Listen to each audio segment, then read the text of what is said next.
the experience with the aggravated burglaries and carjackings hasn't been repeated to the same extent interstate, are they seeing these sort of jewellery robberies interstate, or is this specific to Victoria? I know that it's occurring in the Northern Hemisphere, and certainly the advice that we've received and the inquiries we've made, this is a crime type that some European countries are seeing. I suppose the venue, the site, if you can compare that to the banking institution, it is a target, I suppose, that is more lucrative for that offending class.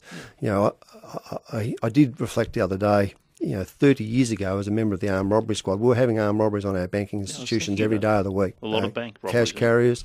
And, how we actually resolved that was not through the enforcement, but through the prevention piece. So the banking institution took stock on, their security arrangements, and now we no longer see armed robberies on banking institution cash carriers. They're very few and far between. Now, I applaud the work the Jewellery Association are doing. They've certainly, taken proactive measures to secure their premises and looking at all the different ways that they can actually target hard in those environments. And that work will continue with the advice of Victoria Police and others. And again, I'm very confident that we'll resolve this sooner rather than later. Thus far, Neil, as has been reported, we've arrested 32 young people who have committed these offences over the last 12 months or so. We've brought them before the court. Those that are responsible for some of the offences that we're yet to solve, we know who've done that. We're just gathering the evidence. And the people from yesterday, they will be arrested in the fullness of time. But again, prevention's better than cure. So what can we do to stop it from occurring in the first place? Do you think you know who did it yesterday? We've got avenues of inquiry that we're pursuing at the moment, and I'm very confident that our detectives who are doing a sterling job, they will deal with these people sooner rather than later. Of course, in a jewellery store, you have to display the product, don't you? I mean, it's not like a bank where the money isn't going to be on display. That's one of the difficulties. How do you make it secure? You need a glass cabinet. That makes them more vulnerable.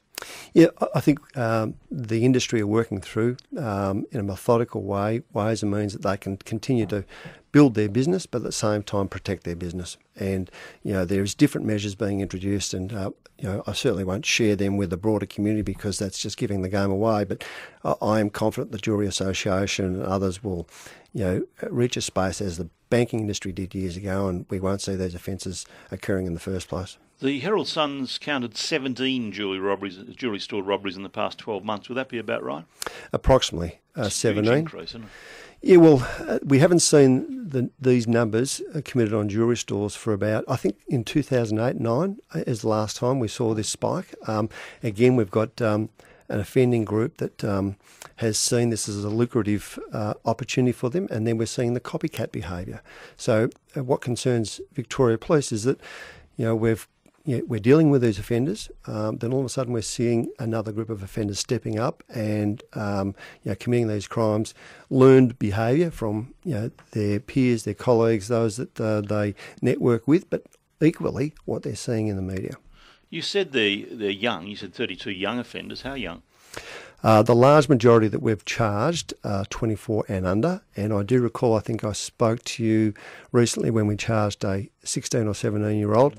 Never had any contact with Victoria Police in the past, no criminal history, has been sucked into this criminal behaviour for a number of reasons. One, thrill-seeking. So we've got those individuals, and at the other end of the spectrum, we've got those people that see the lucrative opportunities that are on offer and are doing it for profit-motivated reasons. They do, and this footage yesterday struck me that it was almost casual the way they went about it. Is there no fear of consequences? There's no panic? I mean, sometimes you see a violent incident like this and you think of a drug like ice. Well, the way these guys are reacting, they weren't overhyped, were they?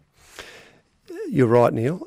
What concerns us, and I'm sure the community, is that these people have got total disregard and do not appreciate the gravity of the situation and do not understand the impact they're having on people through this violent behaviour. And casually going in to a jewellery store and smashing it up and then calmly walking out, that is a concern.